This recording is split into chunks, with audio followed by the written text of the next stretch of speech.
Les habitants du quartier Songnaba, c'est au secteur 25 de Ouagadougou, sont à la peine.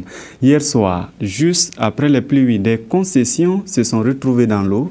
Selon les témoins, il était impossible de circuler.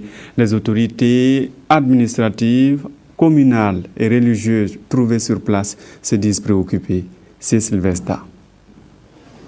Des rues, des habitations, des commerces et des lieux de prière envahis par les eaux, des maisons écroulées, la pluie de la soirée du mardi 3 septembre à Ouagadougou a plongé les habitants du secteur 25 quartier Songnaba dans la désolation. Mais fort heureusement, on ne déplore pas de pertes en vie humaine. C'est une triche.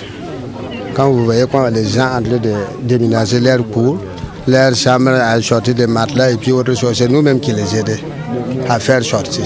Il y a d'autres, même il y a des vieux, même derrière ici, il y a leur maison qui a tombé. Donc, moi-même, je suis vieux Nakale, mais j'habite à côté. Comme j'ai un outil là-bas, je suis parti pour aller voir. J'allais voir sans qu'il n'y a pas de problème. Donc, je suis venu. Vers j'ai rentré 17h comme ça, là, nous, on est en train d'arranger sur nous. La nuit, là même, on ne sait même pas là où on va dormir. L'eau est rentrée, toute la cour qui sont dans la carte, l'eau est remplie partout. On demande les autorités pour qu'elles aussi vont voir comment ils vont nous essayer de nous aider.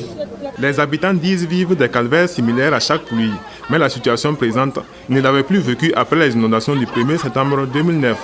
Beaucoup pensent que c'est le manque de caniveaux ajouté à la non-aménagement des rues qui ne favorise pas l'évacuation des eaux de pluie. Le maire dit être conscient du problème. Les dispositions seraient prévues, mais le plus urgent est de porter secours aux sinistrés. J'ai instruit les conseillers du secteur et les autres pour faire le constat réel de la situation, pour que nous puissions apprécier l'ampleur et voir les solutions, même cette nuit, qu'est-ce qu'on peut faire par rapport aux gens qui n'ont pas de logis. Si c'est mineur, c'est-à-dire on pourra voir avec d'autres voisins, ils pourront, comme ils le font d'habitude. Mais si c'est énorme, on sera obligé de chercher des infrastructures adéquates comme les écoles. Le cas de Songnaba est loin d'être un cas isolé. Dans d'autres quartiers de la capitale, tels qu'ici à Koulouba, les eaux ont aussi envahi les rues et circuler était devenu un parcours du combattant. Le problème des caniveaux serait également à l'origine des difficultés d'évacuation des eaux.